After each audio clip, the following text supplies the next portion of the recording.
Welcome everybody back to Talkin Wellness presented by South Florida Wellness Network. Woo! Yes, we got the soundboard on today, for funsies. My name is Christian. It's your boy Michael. How we doing, guys? And welcome to another special episode with more special guests, guys. We're going to try to keep making as more as we can with guests because it's so much fun to hear different perspectives.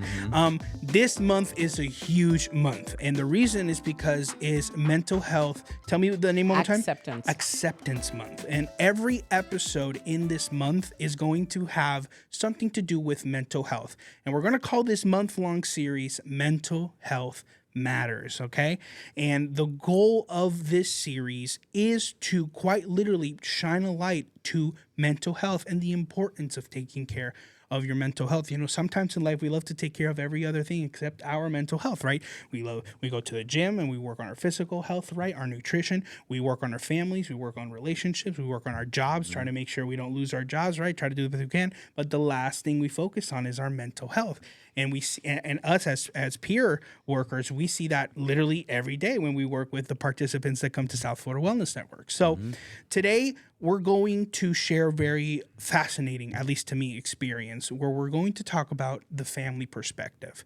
More specifically, when family members are trying to help another family member by giving them support while they're going through their mental health or substance use crisis or moment or whatever you want to call it, right? So we're gonna bring a lot of perspective. We're gonna talk about a lot of different things, but I want to give you guys an opportunity to introduce yourselves. So let's start with you, and then we'll go with you. So go ahead. I'm Regina. How you all doing? Doing good. Thank you. I work for South Florida Wellness Network. I'm a family support partner there. Wonderful. Awesome. Welcome. Thank you for joining us. Thank you for having me. So I'm Rachael Dunn, and I am the Family Program Supervisor at South Florida Wellness Network under a program called Federation of Families Broward. Wonderful. So I would love to that if we could start there. What exactly does your branch here at South Florida Wellness Network do? What does your role entail? Yeah, what do you do? So Federation of Families Broward is made up of parents and caregivers that have loved ones with emotional and behavioral, mental health, or substance use challenges. And our department it's made up of family support partners that will go out into the community. We meet with parents, grandparents, loved ones that are dealing with usually it starts with a crisis or an issue when their loved one is dealing with some mental health challenges or substance use. And what we offer that parent or caregiver is one-on-one emotional support. And we do a lot of education and trainings, facilitations, and amazing wellness workshops, which really help because self-care is a huge part of what parents and caregivers need because a lot of times they're really overwhelmed and they don't know where to go and what to do. So we really kind of push self-care as a part of our Wonderful.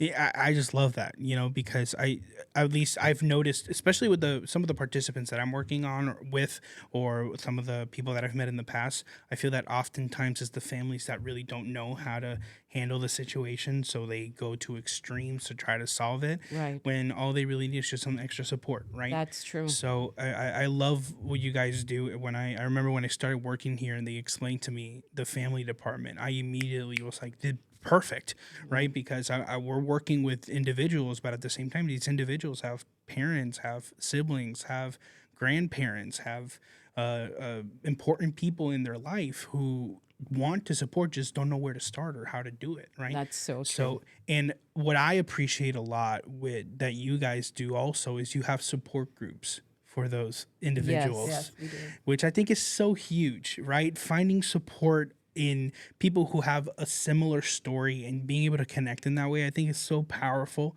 So I just want to give you your flowers because that's awesome. I love your guys' branch and I think it's so important. Thank you. But Christian. one of the things that the reasons why you guys are here is because we do what's called peer work, which means that we have lived experience and means that we support participants that come to South Florida Wellness Network by giving them tools and helping them with coping skills or wellness tools, as we call them here, right? And support them in their journey of recovery or wellness. But we have that experience, so we kind of know what we've done in the past, and we utilize that experience plus the learned experience that we've gained through trainings and other forms of whatever we do here, education. We utilize that to support those individuals. But the key part of peer is that we have lived experience, which means that you both have lived experiences, Yes. right? Yes. So obviously the episode is called The Family Perspective, right? Mental Health Matters, the family perspective. So I want to hear from both of you your story. Like what, maybe I'll say it like this. How does your story relate to this topic that we're talking about, the family perspective, and how did it lead you to South Florida Wellness Network and wanting to work with families? So whoever wants to start. You want to go first? Sure. Hi, everyone. I'm Regina. I actually started out with South Florida Wellness Network as a participant. I have a family member that suffers mental health and substance use. Years ago, I was struggling watching him and unable to help him or myself. So I reached out to South Florida Wellness Network during this journey to understand how powerless I was over his mental health and his addiction. And as years got on, his addiction worsened, and as did our relationship.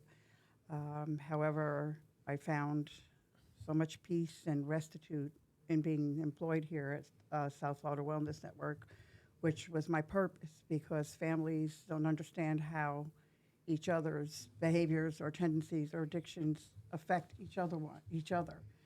And something you love so much, like one of your children, you feel powerless because you want to help them, but you can't, because you have to let them help themselves, and you lose yourself and you lose your identity, and you forget to take care of yourself because you're so focused on this negative behavior. And what I've learned was that I added to the problem. It's hard to admit that. You know, you go into a super mom mode and you just want to help him, and he's suffering from anxiety, which is probably why he's drinking. And I'm telling him not to drink, and I'm making his anxiety worse, so he drinks more. And it's like a double-ended sword. There was no way out of it. And now I learned, working for South Florida Wellness Network, that everybody has a part to play in this severe, in the mental health of each other, And in the substance moment, use, and in the moment. in the moment of that situation, were you aware that what you were doing wasn't helping, or you were okay? Absolutely not. Absolutely Yeah. not. I thought I was helping him because I know it all. And did he I'm the communicate mom. that to you? No.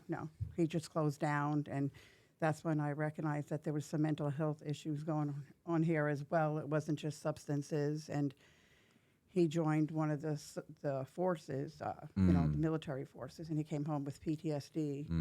So now before he went in, he had the mental health issues and substance use issues. Now he's home, and it's worse. But I'm better. Gotcha.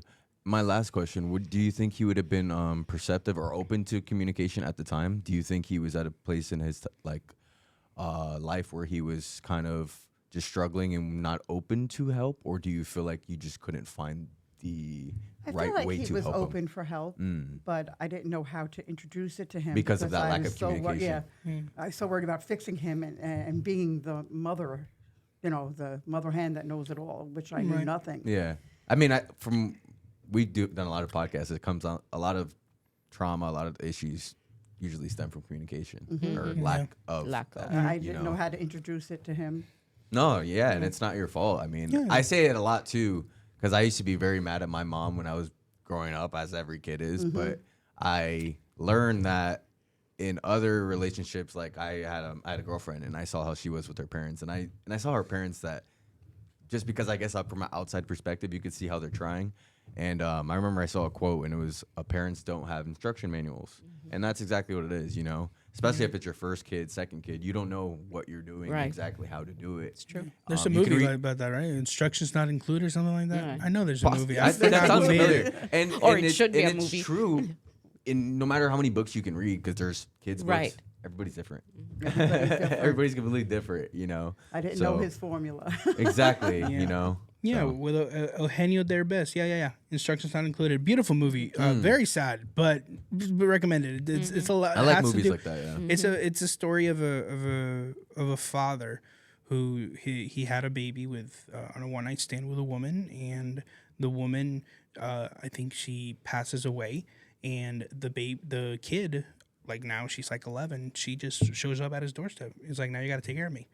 And he's like, I'm homeless. I'm like, I don't have, I have a very big job. It was like, it's a beautiful story. I highly recommend it. Instructions not included. Yeah. Talking about like parenthood and the beauty of fighting for your family. That I recommend it so much. It's beautiful. Awesome. Something I do want to ask you though. Yeah.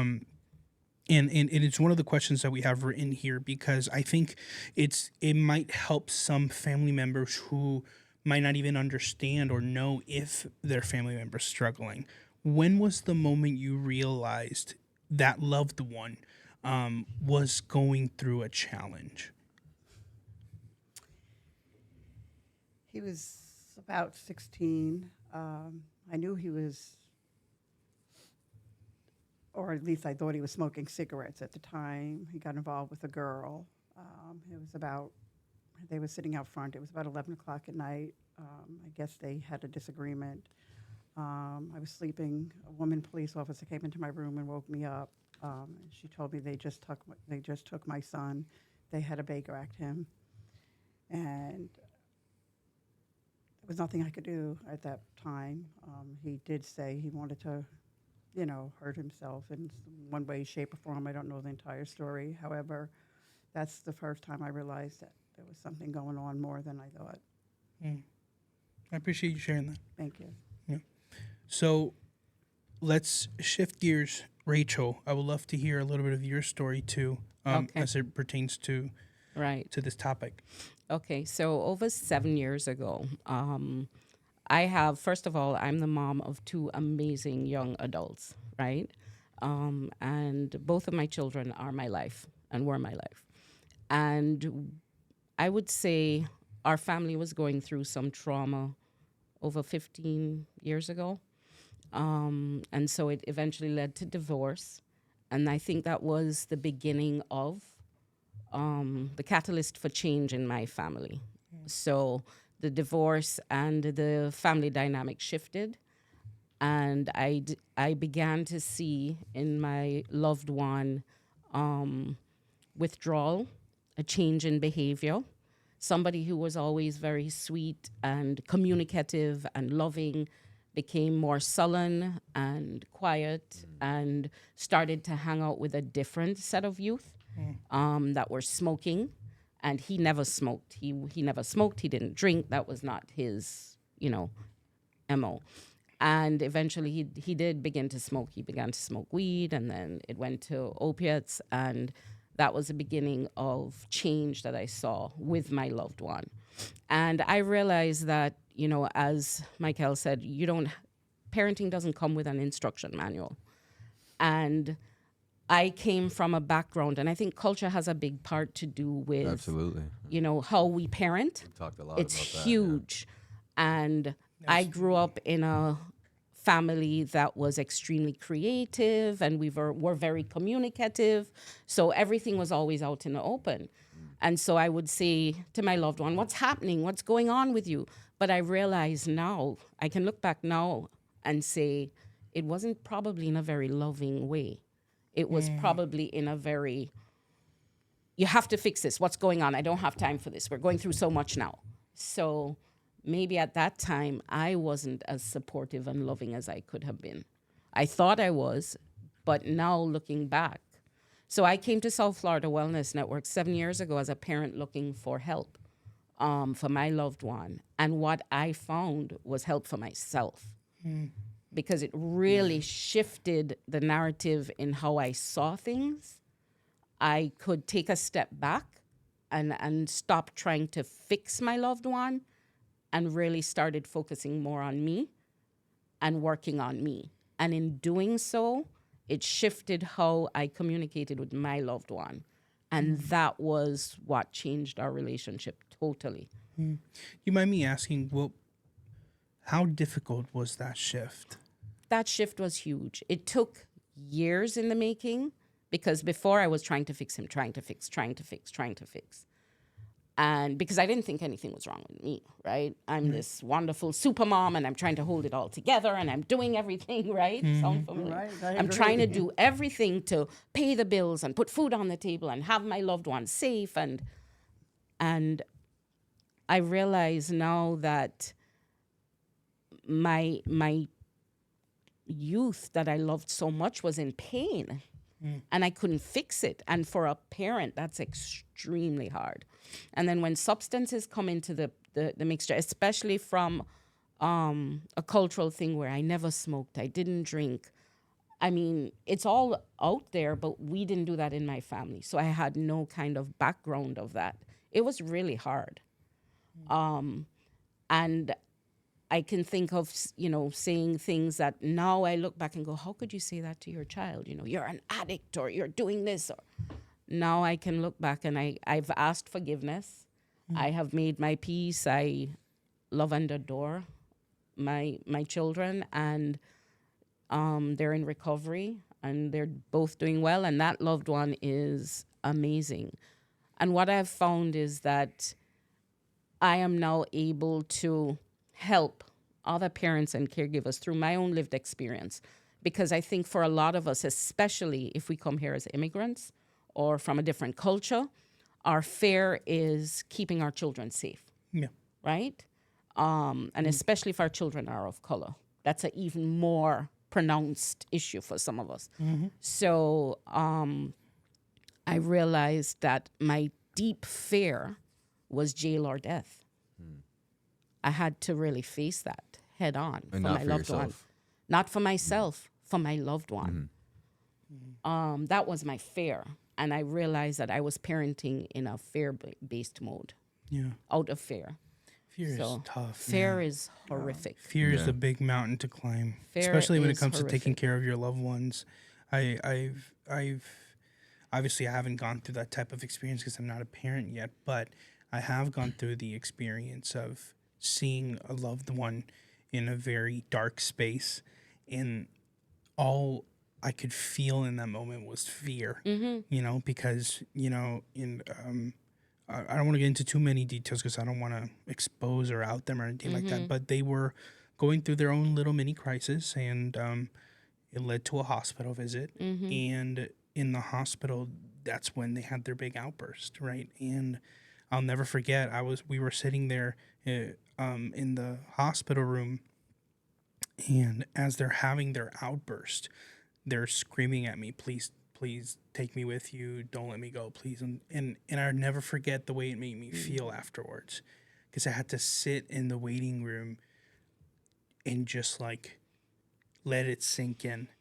And I felt every single tear just start dropping, right? And it wasn't necessarily tears of sadness. It was tears of fear. I do believe there's a difference. You can be sad about something, but when something brings you utter fear, that can make you cry too. And I experienced that day, and I didn't know exactly how to help that person, right? So that's huge. There's the fear aspect is so big. It's huge for parents, and that's something that when I do peer support and in the past, I talk to our family members about, what are you feeling? What's driving this? Because we can be very harsh, and it's out of fear. You don't want them to do X, Y, and Z because you want them to be okay. You don't want them to harm themselves or harm anyone else. But it doesn't come across as concern and love, not to our loved one going through challenges. It doesn't. No, But you don't know that at the time. yeah, because you wanted to help. Right. You want to help. Right. Yeah. I was going to say this for later, but I think this is a good point to bring it on. you mentioned culture, and Yes. obviously we have a lot of different cultures represented here. But when we talk about this family perspective, based on my experience, at least, I can only talk about my experience.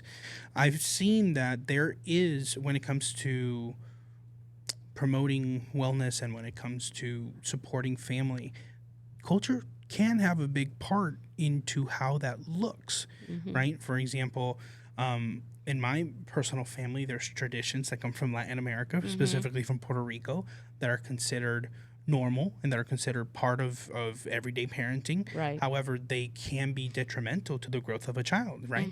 And I'll never forget the day that I was in a child development class when I was back in college in California, and we're talking. The professor is talking about the development of a child and how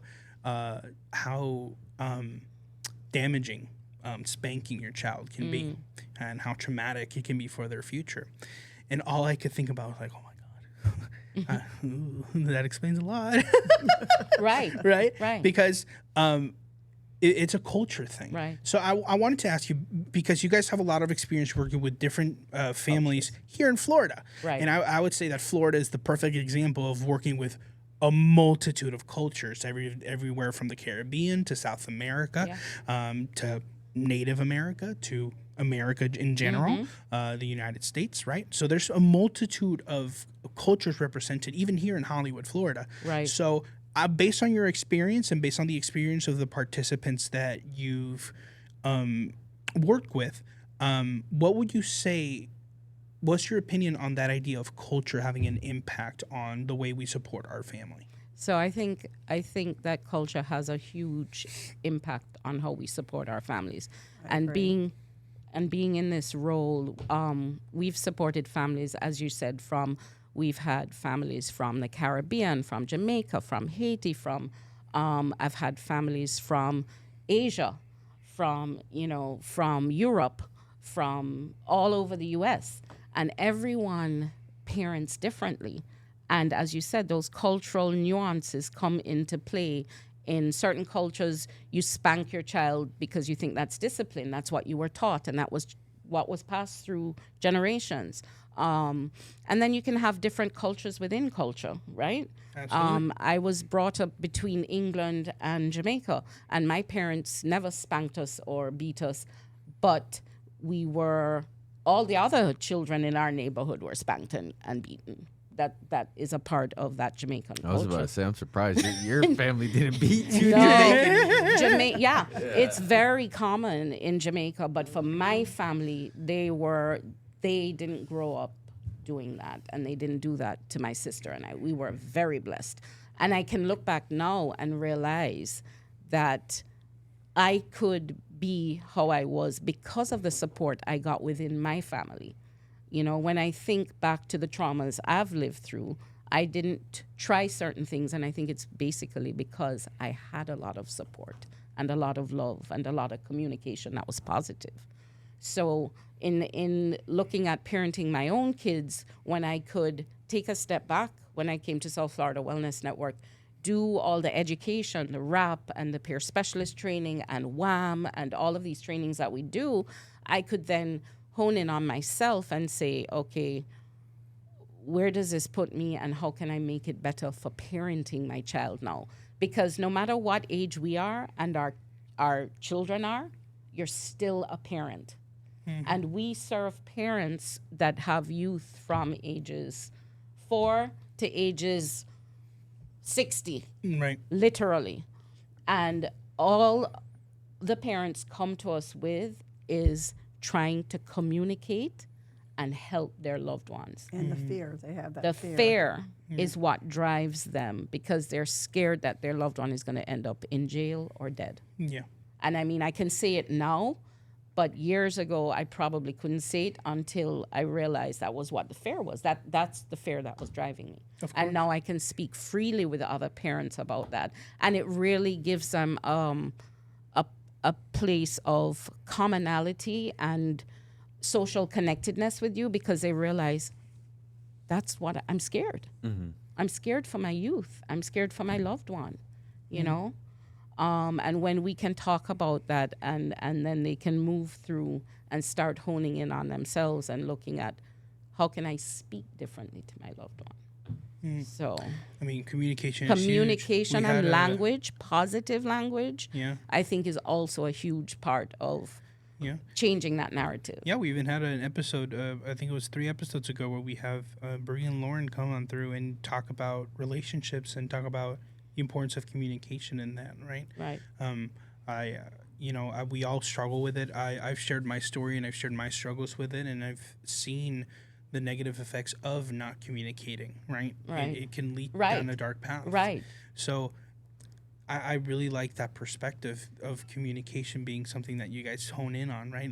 Like, how are you expressing how you're feeling? Right. Are you expressing it in a productive way? Are you expressing it in a way that undermines the person or that hurts the person, right? That's really, really interesting. So let me ask you this then. In terms of the past and the present, you've learned a lot. You've gone through a lot of trainings. You've experienced a lot, and you've worked with different people who have gone through their own experiences.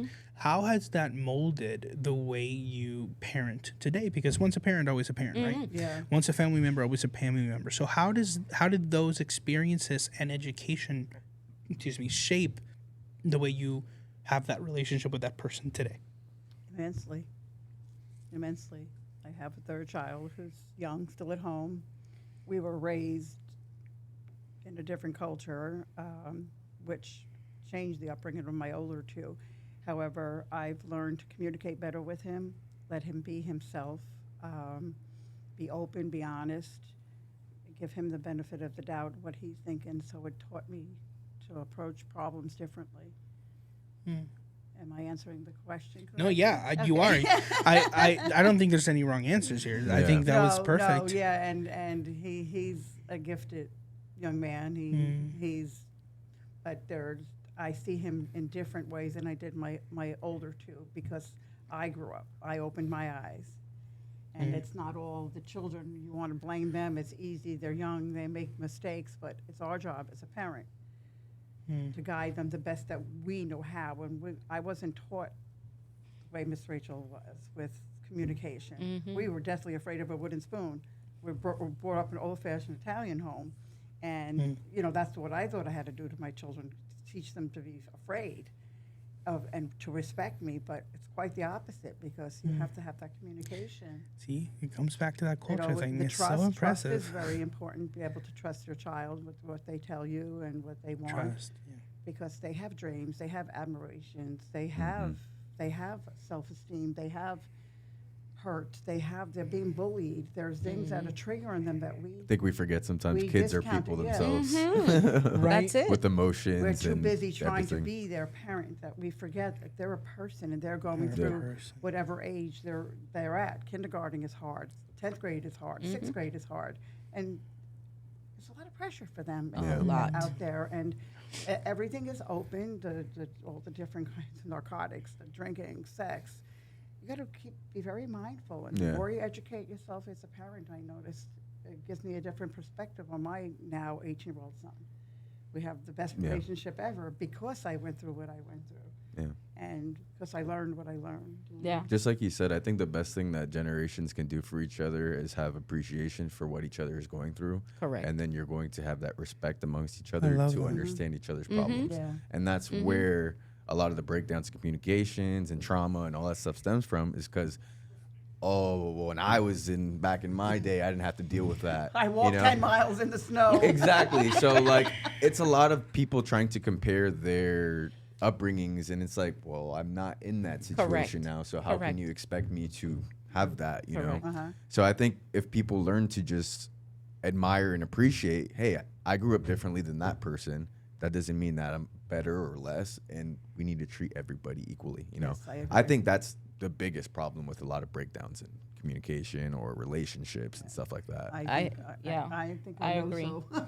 I agree. I've had the conversation with parents because they do go back to, well, I was raised, and what I have to talk with them about is, listen, we were raised way back when. We didn't have certain pressures. We didn't have the internet. We didn't have social media. We didn't have all of this information bombarding us 24/7. I cannot imagine the stress and strain and peer pressure that our youth are under and we now. had an episode, and I honestly did say that it is easier as a child now. I did say that. But with that being said, that doesn't mean I don't notice all It's those things you're different. saying. Oh, yeah. You know, like, and by say easier, I mean I prefer the time frame now. Right. Because obviously I've grown in it, I'm Right. used to it. But that doesn't mean that doesn't come with a lot of hardships. It and a does. lot of trauma. Social media is such a thing that is like so cliche to say, oh yeah, social media, you didn't have to deal with it. Right. But there are kids that are on their phones for 11 to 12 hours a day, Yeah. Yeah. looking at TikToks, YouTube, whatever it may Rankings, be, YouTube. and it changes It your changes. whole chemistry of your brain. It does. And then when you have to take that person and have a relationship with people that are born 20, 30 years ago, or their brothers that were born 10 years ago, Right. it just creates a whole catastrophe Different of dynamic. emotions Right. in dynamics. And that's where it comes to communication, Right. for you to break that Right. down and, you know, Right. find the They road. don't know how to Right. communicate. Yeah, it's tough, you know. And Yeah. I'm saying all this from my own experiences, you know. Right. So I can only imagine someone that's born 10 years 50 ago, years ago. 50 years ago, or 10 years ago, you Yeah. know. 55. Yeah. Yeah. Yeah. Yeah. It's So- definitely interesting. So I think that's something that we bring to the table with our parents, and we have open dialogue. And as you said before, we have emotional support groups, we have family support groups, and then they get to speak with other parents and realize, you know, you're not the only one. Because when you're going through certain things with your loved one, in your head, especially if you're from certain cultures, because we were probably brought up that you don't air your dirty laundry Yeah. in public. You don't talk about certain things. Whereas I realized that talking about it was the healthy way to go. Yeah. Discussing it with your loved ones, having conversation. But you know what? You know why they don't do that initially? Because it's uncomfortable. It is. How It is. uncomfortable is it to address a situation that is, you know, Uncomfortable, troubling? troubling. Exactly. Say it, Michael. Yeah. Say it, It's Michael. super tough. And Yeah. again, from my own experiences, there's so many times in my family I've seen us go into our little holes as opposed to attacking Right. the situation. And you'll Right. see over weeks, yeah, maybe we'll get over it, but in the long run, mentally, we haven't even gotten over it. Right. We've not You're moved still forward. processing. You know, so like it is a big struggle in Yeah. that aspect. You know. And I think what I learned through this whole process is that every single individual processes differently, right? That's not something we grew up knowing. So when you have children or youth, everybody processes their feelings differently, you know, and you have to learn that. You have to learn, how does my son or my daughter or my spouse or my loved one, what are they saying? How do they communicate? You have to learn, but you have to know yourself too. You have to be self-aware. And I think all of those things come together and combine. And once you have open communication and dialogue, I think we can work on things. Yeah. Yeah. So that leads me to my next question then. I think there's a lot of stigma when it comes to mental health. But more specifically, I think there's a lot of stigma when it comes to mental health and supporting it in family. I see it all the time where we have individuals who are going through some sort of struggle, whether it be mental health related or substance use related. And the parents' reaction is like, well, they just got to get over it. They got to move on, right? It's whatever. Like, it is what it is. Like, Right. buck up, right? Or put your boots Right, and move. right. And I think there's a very big stigma going around that they are going through this because they want to. And that, I think that's one of the most detrimental things we can do to someone who's who is in recovery, right? Right. So I want to hear your perspectives a little bit on that, on how you've seen maybe how that stigma with the participants that you're working on, and what are some strategies that you have kind of tried to communicate to that person to kind of help them in that journey. So I think that one of the things is really, you know, as I said, when I came here years ago, and I'll use my air quotes, I came here to fix my loved one. And what I realized is I had to educate myself and understand what was going on. And I'm not here now to fix anyone. Each person has their own journey, right? But as a parent, there's always a propensity for us to fix and solve and do Versus support. support. Yeah. That is a big, huge difference. But most parents, and this is where the culture comes in, Yeah. once they feel, well, if you don't know, I'll do it, or I'll fix it, or let's do this. No, we need to equip our loved ones and our youth with the coping skills and techniques Give of them how the to fishing work pole, not through. the fish. That's it. How to work through their own challenges, because we can't fix anything or everything. And that's not what we should be doing. We should be guiding and loving and supporting. But when you don't have the coping skills and when you don't know that, that is when I feel the challenges are immense and become more scary. And that's where we start to parent from fear base. Right. And that's where the problems start Yeah. to happen.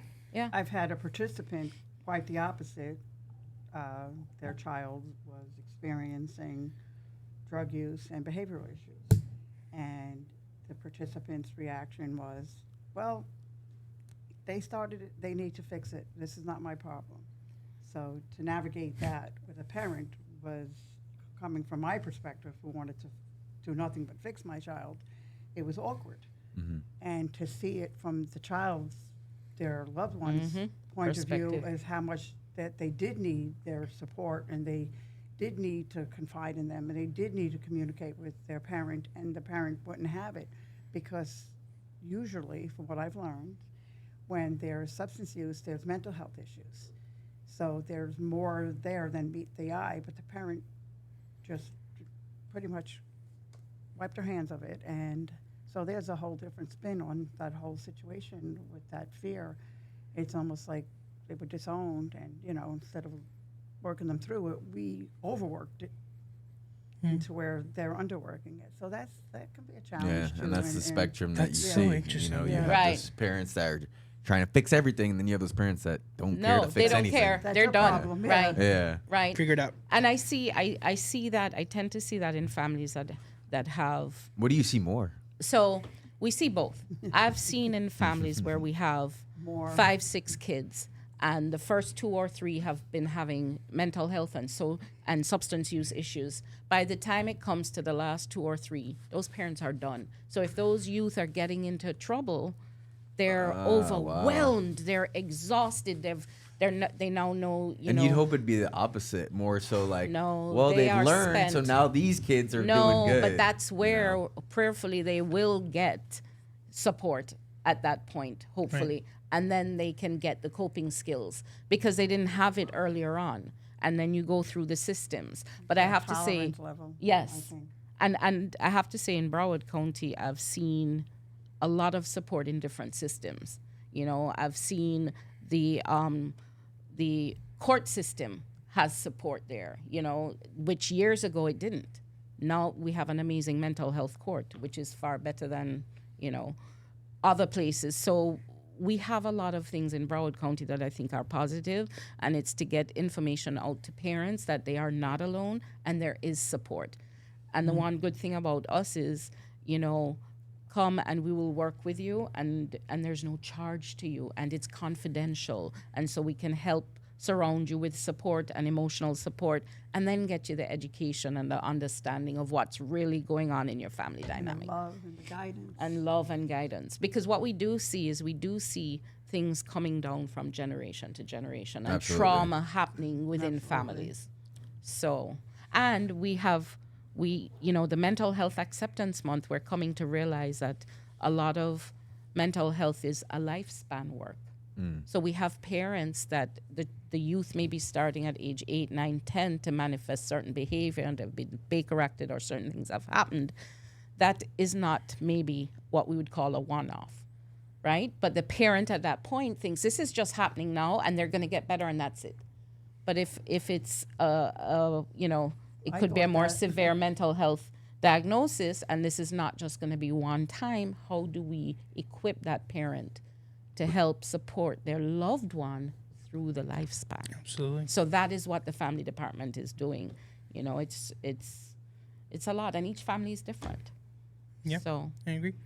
So, to kind of start rounding off this episode, so the theme of this month will be Mental Health Matters, right? To highlight Mental Health Awareness Month. I want to ask you, based on your story, based on your experience, based on who you are today, how, I'm trying to think how to word it in my brain. I want you to finish this sentence. Mental health matters to me because, and then finish that sentence. I'll give you a couple seconds to think about it. So while they're thinking about it, guys, this month is going to be huge. There's going to be, speaking about the family perspective, I believe it's next week or the week after this. This weekend. This coming weekend. Saturday.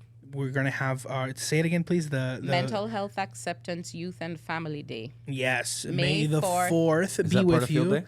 Happy That Star is Wars Field Day. Day. We're going to have a huge family event where we're going to play games. It's going to be fun. It's going to be outside in the park, so it's going to be sunny. There's going to be a lot of people, a lot of fun and excitement. What park is it again? It's CB Smith, right? Park, Shelter 22. Shelter 22, CB Smith's Park. That's in not Oakland Park, in Pembroke Pines. Thank you very much. So if you don't have anything to do this upcoming May 4th, Star Wars Day, please join us at CB Smith Shelter 22, 11 to 4 p.m. Please, we would love to see you there. But in addition to that, the following week, I believe we are bringing in some teenagers to come and share their perspective on mental health and their journeys. So, Oh boy. So I No, know I'm kidding. I'm That's kidding. fun. I'm kidding. So, Let's hear but it. but Let's hear that's it. kind of what we're talking about, right? We want to hear different perspectives to mental health. Absolutely. We've heard the family perspective today. Next week, we hope to hear the teenage perspective. So I'm excited about that. But let's come back to. We'll have to turn to the cell phones off for that one. You're Let's breathe, TikTok, beep. Let's come back to Rachael and Regina to answer the question. Mental health matters to me because. So mental health matters to me because it is the catalyst for all health. Mental health, physical health, emotional health, it's all one big balance. So I feel that mental Absolutely. health is extremely important, and it can guide your physical health. It's the Your nucleus. emotional, it is the nucleus of everything. So we have to be well here to be able to live a full, productive, happy, healthy life, I feel. Absolutely. It is all. Yeah, I agree. What about you, Regina? Mental health matters to me because it's everything. Had I known how important mental health was, watching my young child go through what he went through, if I knew what mental health was, how it affected him, how it affected me, how it affected the whole spectrum of our family, it would have been different. It could have been different. It is different. And I agree with Rachel. It does affect your health. We're a unit, mind, body, and soul. And when the mental health is affected, so is the rest of your chemistry. And loving someone that has mental health is the greatest thing in the world. It's the most rewarding thing to do. It starts with education and just learning. We all have mental health. Whether we want to believe it or not, we do. Yeah, absolutely. That's it. Well, even the word itself, right? Mental health.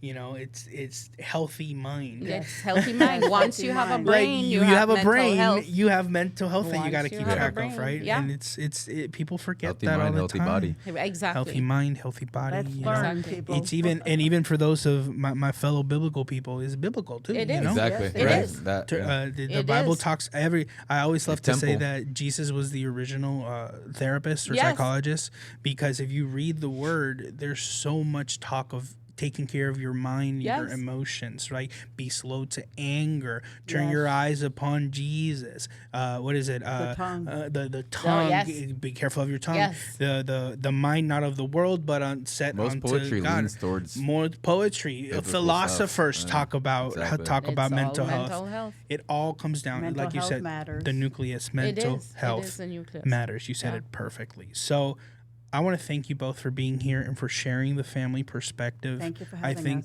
us. Yeah. it was an honor, really it was, because Thank you. I think that not a lot of people get an opportunity to truly break down the crucial part that families have to do in our recovery journeys. I wouldn't be here today if it wasn't for the support of my family. I know that your family feels the same way, and vice versa. You wouldn't be here if it wasn't for the support of your family, and they wouldn't be here if it wasn't for your support. Correct. You know? Right. So family and we're talking about the family perspective today. So family specifically has such a crucial part to do with our recovery, whether it be the family that you chose or the family that You choose that to have. you have, right? Because some people chose their family, right? Right. Some people decided, hey, I need to step away from my birth Correct. family and I need to choose this Correct. family, and that's the family that gives Families you who you choose. support. Right. Families who you choose, man, and that's such a crucial thing. So whoever your family is, whether it be your birth family or not, they have such a big role in our recovery journey, right? So I really appreciate you giving your perspective today, because it's such a big one. It's such an important one. Thank you so, So- much And one for more having thing. us. One more thing. If we can have you guys give one piece of advice to someone struggling with the situation, as if we talked about, Yep. they have a family member or someone that they know close to them that may be struggling, how would they deal with going about avoiding that fear of helping them? And what would be the best things to do? What would be your I would say besides suggestion? calling. If they see this episode. Yeah, I was going to say, besides calling South Florida Wellness Network, 954-533-0585 Awesome. Ouch. for a peer support specialist, I would say one thing is to genuinely put your own thoughts aside and listen to your family member. Truly listen. If they're saying what's happening, if they're going to communicate with you, ask them what's happening and to listen, and then seek help if needed. Awesome. Love that. My advice would be meet them where they're at. Just hear them. They're hurting. They don't know how to express their pain. And if you can get out of your own way, just to let them Love that. come to you and open up with you and let them be close to you and open and honest, because they need you and they don't know how to ask you. And I would never stop loving, never stop giving up, never discount their feelings. Awesome. That's the advice I'd give you. And of course, South Florida Wellness Network. Alrighty then. Well, with that being said, thank you all so much for watching this episode and for listening to this episode. We appreciate you being here. Make sure to like, make sure to subscribe so you can, and make sure to share the podcast. And that way we can keep connecting with more people and keep let's sharing stay on more this, stories. momentum Yeah. of getting good views, sharing Our it, last comments on our episode was videos. huge. Yeah, we'd like to see you guys interact with these videos. We're doing this for you, not for you guys, but to reach out to someone out there that may be struggling with these same issues. So if is something that we talked about today or in any episode really impacted you, leave a comment. We would love to connect sure. with you and Maybe just- bring you on one day. Who knows, right? We love connecting with the community. We've had people from the community. Yeah. We had Daniela come not so long ago, 2 episodes ago. So we love bringing people from the community to share their stories. So Absolutely. please like, subscribe, share the podcast wherever you go. And if you're one of our lovely, lovely audio listeners, we love you too. We see you. Please make sure to subscribe and to give us a 5-star rating. It really helps to keep pushing the channel for more people to listen. You know, it's a really, really big support.